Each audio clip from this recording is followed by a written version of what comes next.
Aceite o que você não pode mudar.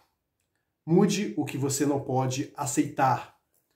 Esta é uma das principais máximas do estoicismo. Você já ouviu falar nesta tão famosa corrente filosófica? Vem comigo para mais um episódio.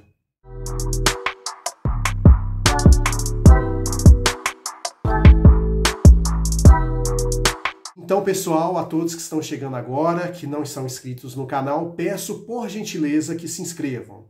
Caso gostem desse vídeo, no final dele, dê o seu like e também compartilhe caso ache interessante. Vou falar aqui neste vídeo sobre o estoicismo, que é uma corrente filosófica bem popular, que ultimamente é muito citada, principalmente em programas de TV, alguns vídeos da internet, artigos, e enfim, entre outras formas de mídia. Os princípios fundamentais do estoicismo são a ética e a tranquilidade imperturbável. O que eu quero dizer com isso? Que o estoicismo ele preza justamente por um padrão ético que, diferente da moral, que ela é temporal e muda conforme a cultura ali localizada, a ética ela é algo atemporal e tem princípios muito bem definidos. E com esse conceito, o estoicismo se estabelece como uma prática que visa exatamente fazer com que as pessoas ajam de uma maneira mais saudável no dia a dia.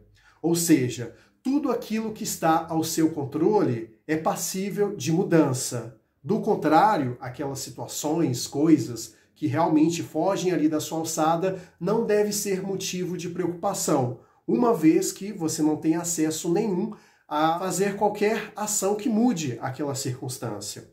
Por isso que, no estoicismo, é muito falado sobre essa questão da imperturbabilidade. Em outras palavras, o estoicismo visa canalizar energias apenas naquilo que está sob seu controle. Do contrário, nem vale a pena você gastar qualquer esboço de energia.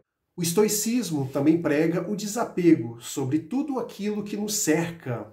Desapego esse que a gente pode citar, entre outras coisas, sejam no quesito de pessoas, de objetos, de situações e assim sucessivamente. Uma pessoa desapegada tem consciência plena de que a vida tem um começo, um meio e um fim. E como tal, o estoicismo pega exatamente neste ponto, de que o desapego é uma ferramenta existencial indispensável para que a sua vida possa ser mais leve, mais maleável, e, portanto, é importante ser utilizado dentro do que a gente chama do estoicismo. Outro ponto fundamental é que ele compreende que a raiz das nossas principais frustrações é o muito desejar. Como sabemos, o que move o ser humano é o desejo, que por vezes ele pode ser considerado um vício e não uma questão libertadora. Quando você muito deseja, você está simplesmente sendo escravo daquilo que muitas das vezes foge do seu controle. E que, portanto, aquilo que você deseja hoje não significa necessariamente que será concretizado. Muitas das vezes, principalmente, na maioria, arrisco em dizer, aquilo que você deseja simplesmente fica no âmbito da teoria. E por isso, o estoicismo vem com uma crítica em relação a esse excesso de desejos que temos. E que a raiz dessas frustrações é que o desejo, muitas das vezes, independe do nosso mérito individual. Embora Zenão de Cilício tenha sido o fundador dessa escola filosófica, os principais expoentes do estoicismo são outras pessoas. Em especial, três que eu quero citar aqui, que inclusive eu tive o privilégio de ter lido as obras magnas de cada um deles. Vou citar aqui de uma maneira inicial o imperador romano Marco Aurélio. A principal obra do imperador foi Meditações, que é essa aqui que está em minhas mãos. Este livro refere-se a anotações pessoais do imperador. Ao contrário de muitos governantes daquela época que eram tiranos, que simplesmente olhavam o povo como apenas uma máquina de pagar impostos e de se curvar diante da autoridade, Marco Aurélio já pensava de uma maneira diferente. Ele compreendia perfeitamente que a vida é um ciclo que acaba quando a gente menos espera. E que o ego, a vaidade e o orgulho são as principais pedras no sapato de qualquer indivíduo, ainda mais se este indivíduo ocupar uma posição de poder, como ele, Marco Aurélio, um dos homens mais poderosos daquela época, ocupava. Ele era uma pessoa que, apesar de exalar poder, ele prezava muito pela questão da simplicidade. Era uma pessoa ética, é claro que não era perfeita de fato, como nenhum de nós, mas ele tentava ser o mais justo possível em suas atitudes. E ele tinha o estoicismo como uma principal bússola para lhe guiar nas suas ações do dia a dia. Outro filósofo que foi muito importante para o estoicismo foi Sêneca, e a sua obra magna é Sobre a Brevidade da Vida. Sêneca também foi um outro filósofo muito importante para o estoicismo. Ele nasceu na Espanha, mas passou grande parte de sua vida vivendo em Roma. Esta obra trata exatamente sobre a importância de desapegar, de que tudo, além de começar, também tem os seus pormenores no meio e também o fim. Ele prega exatamente a importância de uma vida leve, alheia a preocupações. Você com ênfase naquilo que realmente importa, procurando desenvolver virtudes e características que te levam a se tornar um ser humano melhor.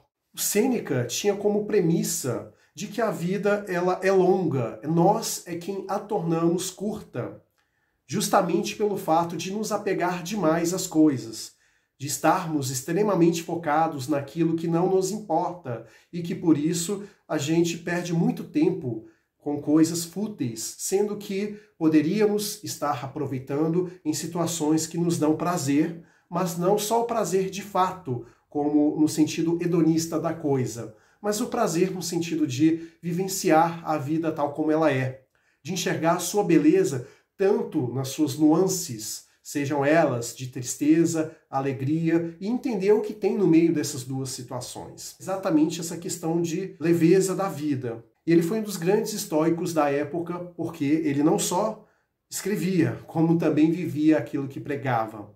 E por último, mas não menos importante, pelo contrário, até tenho um apreço em especial por esse outro filósofo estoico, que arrisco até em dizer que é meu preferido, é o Epicteto, que escreveu o livro A Arte de Viver. Epicteto foi fundamental para o estoicismo, porque ele, mais do que os outros dois que eu citei anteriormente, realmente tinham as premissas estoicas bem enraizadas na sua mente. Ele viveu grande parte da sua vida como escravo, e como se isso não bastasse, ele também era aleijado.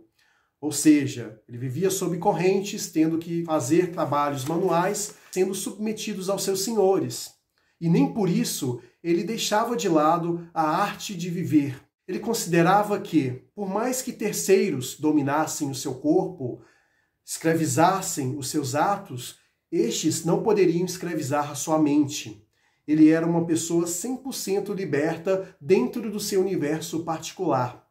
A sua mente não era colonizada por ninguém, a não ser pelas suas próprias virtudes e por ele entender quem ele é como pessoa. Epicteto deixou um legado muito importante no que se refere a essa questão. Mesmo sob a escravidão imposta, vivia sua vida da melhor forma possível. Tentava exatamente não se deixar levar pelas emoções que os outros tentavam causar nele. Ele tinha uma mente imperturbável. Por mais que ele era obrigado a fazer coisas, e caso ele não fizesse, a vida dele seria tirada, ele acreditava que aquela tranquilidade era essencial para que ele conseguisse superar todas as adversidades que ali eram impostas. Quando Epicteto conseguiu ter finalmente a sua liberdade, ele estabeleceu a sua escola filosófica. Inclusive, o primeiro estoico que citei aqui nessas referências, que foi o Marco Aurélio, foi aluno do Epicteto. Para você ver como as coisas mudam. Um simples escravo aleijado, de repente, virou professor de um imperador.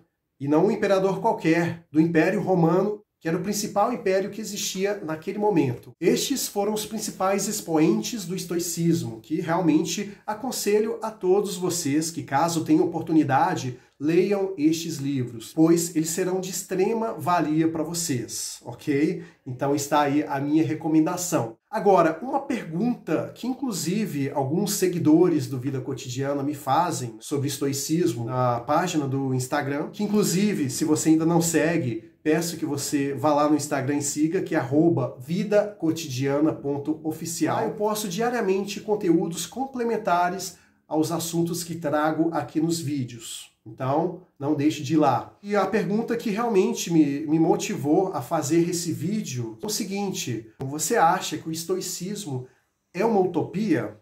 E respondendo a esta pergunta, eu digo o seguinte: se você for considerar o estoicismo como uma prática acabada, no que se refere à plenitude de todas as práticas estoicas, considerando o fato de que somos seres imperfeitos, que muitas das vezes somos levados constantemente pelos nossos desejos e vícios, de fato, o estoicismo em plenitude, sim, é uma utopia. Mas, se considerarmos que o estoicismo, como corrente filosófica, é um caminho a ser perseguido, aí eu considero que não é utópico. Portanto, você pode ser sim uma pessoa que persegue os ensinamentos estoicos e que coloca-os em prática à medida do possível. Então, considerando que o estoicismo é um caminho e não um fim, ele de fato não é utópico por essência, mas se você considerar ele como uma obra acabada, sim. Então, pessoal, é este o assunto do vídeo. Caso você tenha gostado, não se esqueça de deixar o seu like aqui.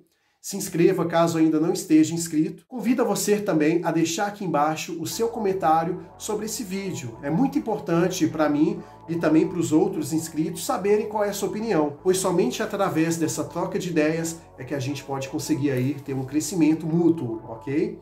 Um forte abraço para você e até breve.